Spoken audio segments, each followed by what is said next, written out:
राधे राधे बंधुओं। कल हमने चर्चा करी थी कि महाराज दशरथ ने अपना अश्वमेध यज्ञ और पुत्रेष्टि यज्ञ संपूर्ण कर लिया। पुत्रेष्टि यज्ञ पूर्ण होने के पश्चात देवतागण एवं पुरोहित ऋषि श्रृंग तथा शांत अपने अपने निवासों को लौट गए। 12 मास के गर्भ के पश्चात चैत्र मास के शुक्ल पक्ष में नवमी के दिन कौशल्या ने एक बालक को जन्म दिया।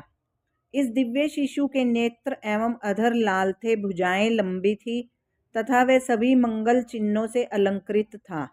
कौशल्या का पुत्र भगवान विष्णु के दूत द्वारा प्रदान की गई खीर के आधे भाग का प्रतिनिधित्व करता था।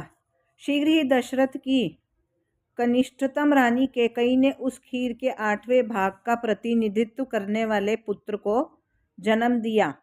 फिर कौशल्या के पुत्र के जन्म के 2 दिवस पश्चात सुमित्रा जी ने जुड़वा बालकों को जन्म दिया, जो खीर के शेष भागों का प्रतिनिधित्व कर रहे थे। ये चारों शिशु एक दूसरे से मिलते जुलते अत्यंत तेजस्वी एवं आकर्षक थे।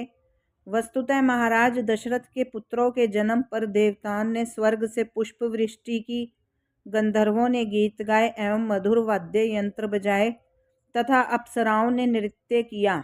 अयोध्या में एक महोत्सव जैसा हुआ। मार्गों पर विशाल जन समूह उमड़ पड़ा।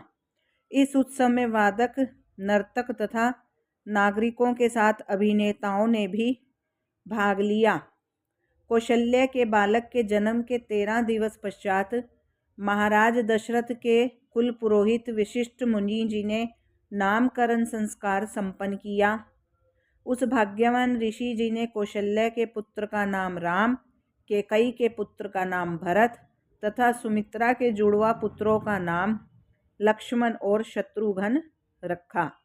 तत्पश्चात वशिष्ठ जी ने महाराज दशरथ के पुत्रों के लिए सभी परिशोधन संस्कारों को संपादित करने का उत्तरदायित्व लिया, जिनका समापन उपनयन संस्कार के उपरांत हुआ।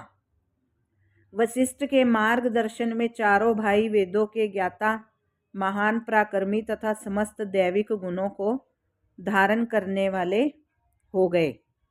जन्म से ही राम जी अपने भाइयों की अपेक्षा प्रत्येक क्षेत्र में अधिक प्रवीण थे। स्वाभाविक रूप से वे महाराज दशरथ को सर्वाधिक प्रिय थे। उसी प्रकार बाल्यावस्था से ही लक्ष्मण जी को राम जी से बहुत प्रेम था और उसी प्रकार राम जी को भी लक्ष्मण के बिना भोजन या शयन की इच्छा नहीं होती थी। जब राम जी शिकार के लिए जाते थे तब लक्ष्मण जी उनके साथ अवश्य होते थे। शत्रुघ्न एवं भरत को भी एक दूसरे के प्रति बहुत प्रेम था और राम जी के प्रति भी बहुत प्रेम था। इस प्रकार वे सब अवियोज्य थे। जब राम, लक्ष्मण, भरत और शत्रुघ्न की शिक्षा पूर्ण हो गई तब महाराज दशरथ ने अपने कुल पुरोहित वशिष्ठ से उनके विवाह के विषय में जिज्ञासा की। जिस समय यह सब चर्चा चल रही थी उसी समय अयोध्या में महान और पराक्रमी ब्रह्म ऋषि विश्वामित्र पहुँचे।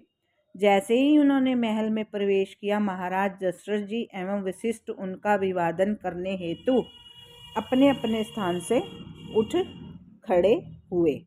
जय श्री कृष्णा। शेष चर्चा कल। अगर आपको मेरा चैनल अच्छा लग रहा है तो लाइक और सब्सक्राइब अवश्य करिए और कमेंट भी अवश्य भेजिए। जय श्री राम।